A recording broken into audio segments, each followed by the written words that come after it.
Okay, here we go. We are live from Chief Sealth High School. We have FSP 5-star and AYS All-Star Youth from Canada. I'm here with the man, the myth, the legend, Billy Green. How we doing? So here we go. What do we got? Second down. Second down. This is 7-on-7, Left Coast Elite 7-on-7 here. And so main thing about this 7-on-7 stuff is actually pretty cool. You get kind of a lot of the great kids out in the area to compete at a high level and get a lot of them, be able to utilize all the reps. Yeah, and that's the biggest thing. I mean, it's kind of been compared to AAU basketball for football in a sense. I mean, getting these guys running routes year-round, throwing you around, playing coverages, just being able to see different looks at the same time, just going out and competing, Yeah, I think that's the great thing about it, and again, coming back to be able to do stuff year round and not have to beat up your body too much, but be in a situation where the kids can actually develop and get better throughout the winter is really key. So here's that quarterback. It's Caden Filer. He's a 2020 quarterback out of Lincoln High School. He had a really good season in the fall, so just really trying to be able to utilize. And there you go, big touchdown on an angle route by who's that? Reed Shumpert, another Kennedy Catholic kid that played on that big-time Lancers offense down there in Burien. I think, Billy, they led the country and passing yards at the end of the regular season. So That's pretty impressive. So and you can really see it with the Kennedy kids. I mean, they are crisp running their routes. Coach Cross down there does a great job getting those guys prepared, explaining coverages to them, going through the film. But you really see a difference with the Kennedy Catholic kids. Oh, there it goes. And that is an incomplete. Incomplete in the back of the end zone there. Yeah, I mean, that was a good play. I think that's Josiah Snow Marshall. So that's another kid out of Lincoln High School. So, him and Caden Filer have the kind of the Lincoln connection. So it'd be good to see those guys link up. And so here we go. We got All-Star Youth on offense now. So this is they're a pretty really good touted program out of Vancouver, Canada. So it's going to be good to see these guys run around and fly around as well. Mm-hmm. And you saw it right there, FSP rolling down to the strength side there, playing a little one high, which you don't see a lot of in 7-on-7. It's a lot of two high, two man kind of looks, but we've seen this FSP defense run that one high a lot. Yeah, I think a lot of the times when you see a lot of the FSP teams kind of play, it's they feel like they have the personnel and DBs to kind of be able to man you up across the board, and kind of try to be out physical kind of a lot of their opponents. And there you see it there, good man beater crosser, get the guys chasing across the field. But yeah, you see a lot FSP run a lot of that man coverage. And yeah, I think again a lot of the crossing routes that's what's gonna going to be able to kind of carve out man coverage, obviously, because you're mano-a-mano, and trying to get those picks routes and rub routes to be able to clear a lot of that stuff up is what I would actually do against man coverage, and I think that's kind of exactly what All-Star Youth is doing today. Mm-hmm. So here it is. This is third down. So they have 3 downs to get to the 25, then another 3 downs to get to the 10, and another 3 downs to score. And they pick up the first. Got the first, third and short. They picked up the first, and now they're back rolling. So I mean that's the good thing. So again, just more about the rules and understanding 7-on-7. Like I said earlier, you have 3. You start with the ball at the 40-yard line. You have 3 downs to get to the 25, then 3 downs to get to the 10, then 3 downs to score from the 10. So it's a real fast-paced game with obviously a lot of big things. And there goes a big route, and that's a touchdown. Great throw. That's a touchdown. You talk about man beaters. I think they just kind of they started out in that quads look and kind of beat the mesh, and someone sneaks out the backfield, and definitely that single high safety's got to be able to get there and have the range to make that play on the other side. And yeah, that's exactly it. That's kind of, if there's one area where you're trying to attack on that one high, that you're making that free safety play the entire length of the field, left to right. So those deep corner routes, and with being able to hold the cornerback down in the flats, open that deep corner up, it's kind of what they were looking to do, and they had a great play to definitely execute exposed that. It.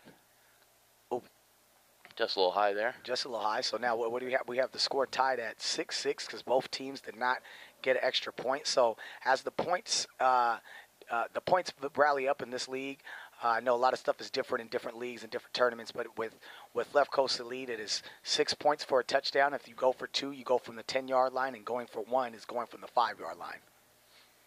And then you do have kind of the nuanced rules on defense. 2 points for a stop on defense, 3 points for an interception as well. Yeah, and I think that, kind of the point system for the defense does a really good job, in my opinion. It kind of gives the defense a little bit of credit in an offensive-minded game, and it kind of gives them some credit for being able to get a stop and especially getting a pick. Mm-hmm. Checks it down there to the running back. Ooh, well, that kid's electric. Picks up about 30 yards on the play.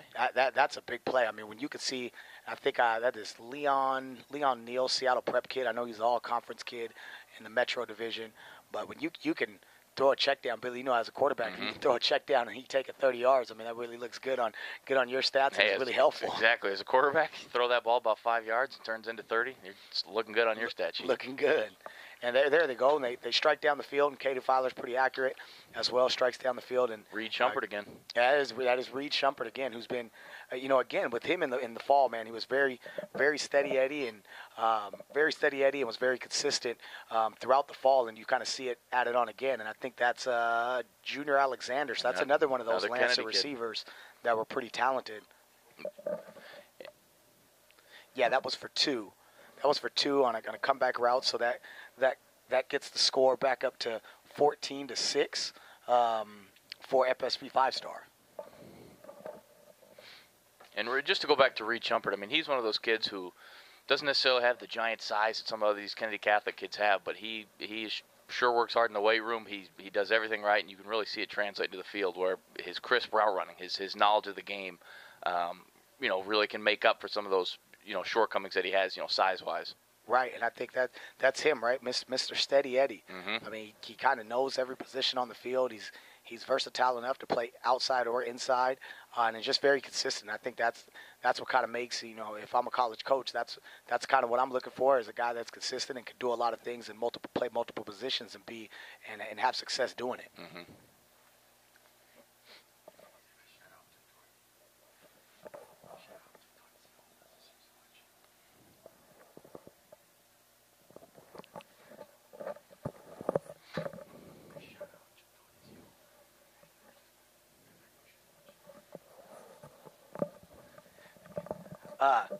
Yeah, so what do we have? Second down now, right? Second down, and they're again still at the 45. So this will be a good one, man. Shout out to everybody kind of watching online, and I think it's awesome that people are watching the game online. Special shout out to Tony Ziamos, one of the moms of a really good quarterback that came out of the FSP program, and I think will be a good player in college, hopefully at the next level. So I think, what is that? That was an offsides penalty. So that false start on the offense. It's an automatic loss of down, and that's going to hurt you on third down. So FSP 5-star offense is back on the field. Yeah, false starts in this league can really kill you.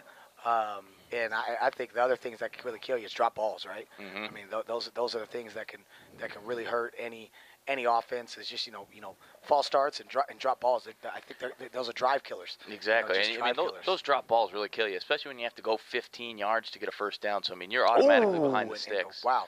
And that was a great jump by. Great jump. I wish by I had that the nickel roster back for him. right there. That nickel, which really just came down and made a big play on that ball. So that's an interception. So that counts for 3 points. Yep. And it looks like Caden Filer just kind of locked onto his guy out there, and that guy just sunk right underneath that comeback route and made a great play.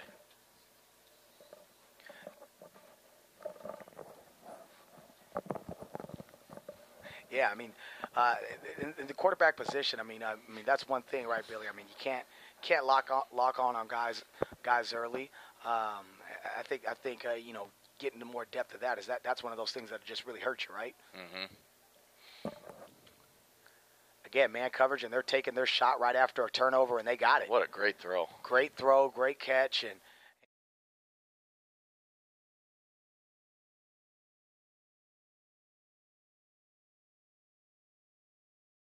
why you got it. You got the momentum on your side, and kind of just throw it out there and let your playmakers make plays. Absolutely, especially if you got a guy out on the outside where you feel can win on those one-on-one matchups, a guy that can go up and make a play for you on those 50-50 balls, and you just saw it right there. Yeah, I mean, just that's exactly what it is making plays on the ball and being able to, take it out of the air. An all-star youth first down from the goal line here. First down from the goal line, and it's incomplete. So now they are, I think they're at the 10-yard line. They're past the 10-yard line. Yeah, about the 8-yard line. So now they have 3 downs to score.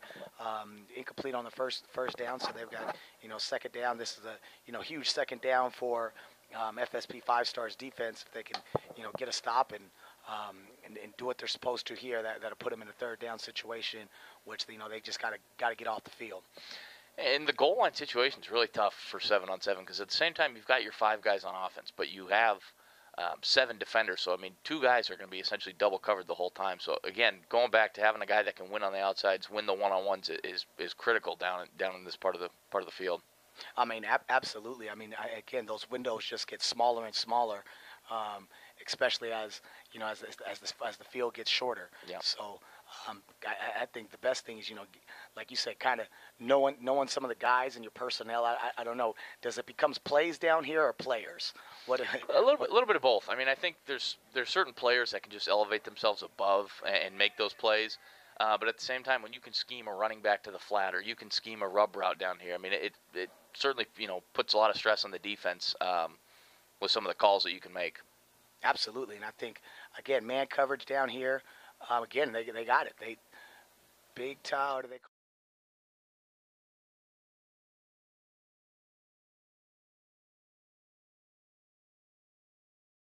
Seconds to get the ball off, and if not, that is a sack.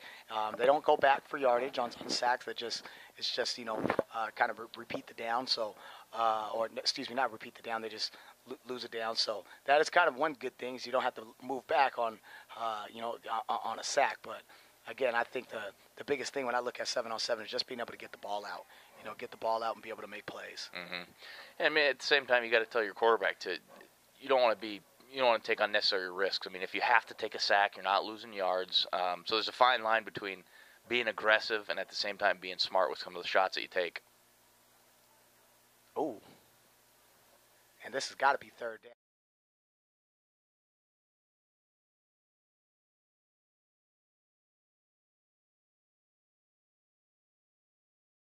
Third down. They've got to score to get in here, which a score here is kind of what All-Star Youth will need to take the lead in the game. Yeah, let's see what they can come up with here on this third and short. I mean, Coach, what do you think of down here? I mean, third down, you're at the 2-yard line. Here they go, finding rub routes, and there you go. And there you go. That's man coverage and.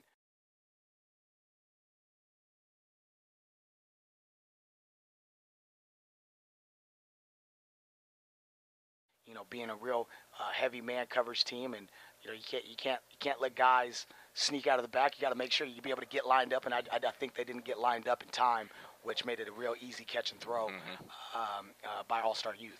Yeah, and I mean, as an offense, it's critical to have some of those plays in your arsenal when you get a team that is running a lot of man coverage, having some of those man beating routes, some of those rub routes, some stuff that allows guys to come open early in the throw. Ooh, great play.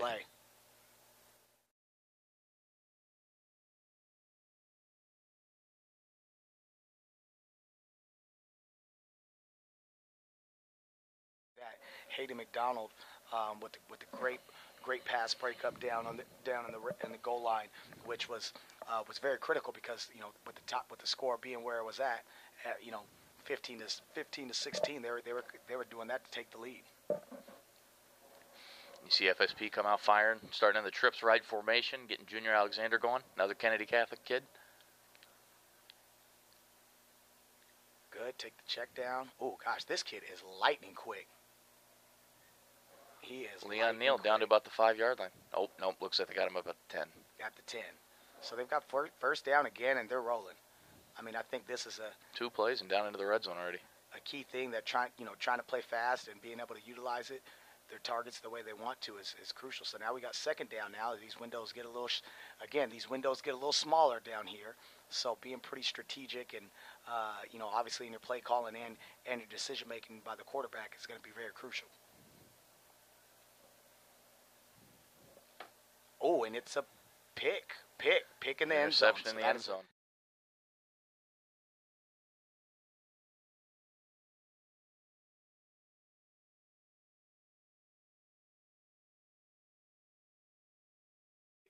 For a quarterback is, can't throw over the middle eight, right? And yep. I think that's exactly one of those things that Caden Filer did is, took a lot of time to let the play develop. And, trying to throw over the middle eight is what you don't want to do.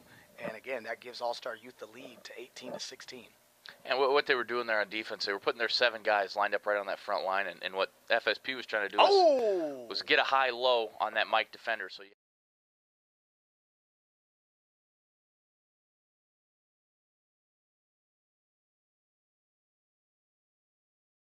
play by All-Star Youth, and these guys are playing. They're not backing down by any means, and they're flying around. So it's pretty impressive watching these guys get around.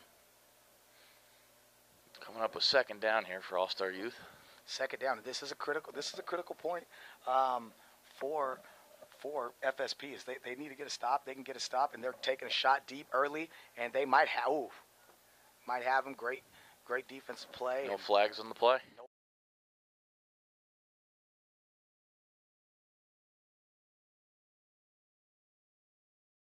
FSP can go up, can come back and be up by 2 points, or actually tie the game with the stop right now because they're going to get 2 points as the score is at 18-16. So again, this is another third down. It's a crucial third down for both teams. I mean, All-Star Youth can convert this play, and if they can get on the scoreboard right now, this could be. This could be a real difference maker. Looks like FSP's coming out of their man coverage, playing a little bit of zone. They got a man open, and they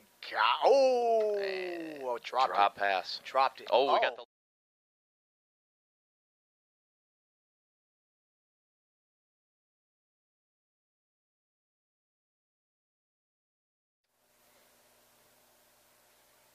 And it is pass interference on the defense. I don't know about that call. You see it all. I mean, at all levels of football now. I mean, the stress has really become put on the defense. You see it from the NFL down, the catch rules, the pass interference rules, and it's kind of trickled its way all the way down to 7-on-7. You see some calls that I don't know. They're a little bit questionable on some, but the refs are really harping on staying clean, keeping the holds out of the game, and letting those receivers kind of run free essentially. Yeah, that was a crucial play. There's another flag on the field. We'll wait to see what this is on. Could be a helmet violation. Yeah, so those helmet violations. If your helmet is not strapped up, you cannot be in the game. So first down from the 5-yard line here for All-Star. Oh, and there, again, this can be the nail in the coffin for 5-star. With the clock, with the time remaining on the clock, and being down 2 down here. They could score down here. This could really put FSP 5-star in a real bind to have to get a quick score and a 2-point conversion. Yeah, a touchdown and a 2-point conversion here really puts FSP in a tough spot. Makes it a 2-possession game, and so that they definitely need a big stop here. And All-Star Youth's got to be able to put it in when it counts. And there we see it again, the crossing routes. Looks like he tried to force something in the middle. Wow. That is an interception.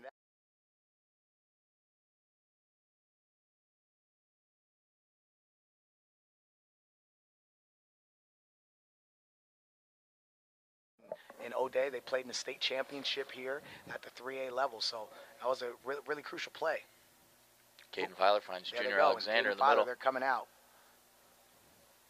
They're playing fast. I think the big thing with 5-stars, they've got to be precise in the red zone, as they had 2 of those red zone interceptions where they've got to just be able to finish the drills down Oh, there it goes. And that's a touchdown. Oh, they got him short at the one. Looks like he's going to be marked Short down at the just one. a bit short. And they're rolling. But you see FSP really attacking the middle of the field there. And there they go. And as they attack it, you called it right on. And that's a touchdown. That's the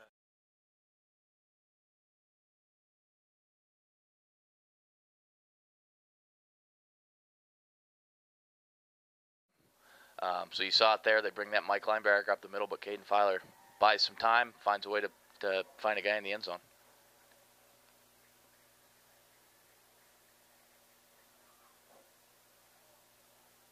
Yeah, and that's it.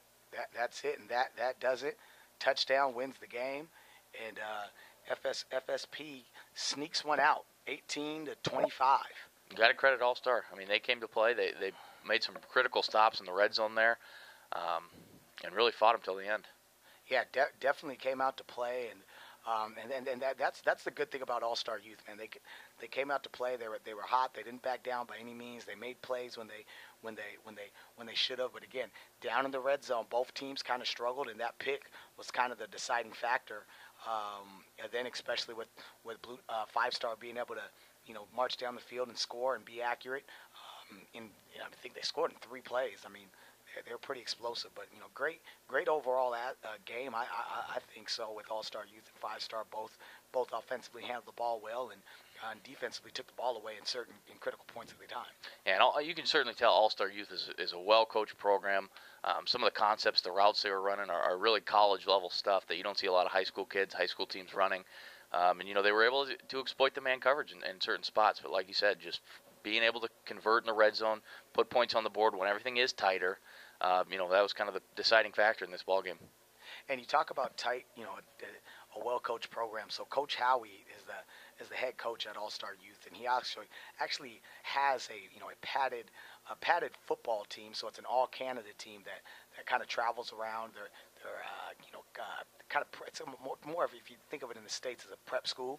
A prep school, if it was in the States, where guys are 1 year out of high school and they travel around the country and play padded football, and their program has been pretty awesome from the padded football concept, and you kind of see them playing out here in sevens, and it kind of really just matches what they do in the fall. Yeah, absolutely. Well, that would have it. So hopefully we can get everybody to come watch the game next week, and I think the next week's game will be announced on Twitter at LCE 7-on-7 on Twitter. So definitely shoot those guys a follow, and hope to see you and get you here next week.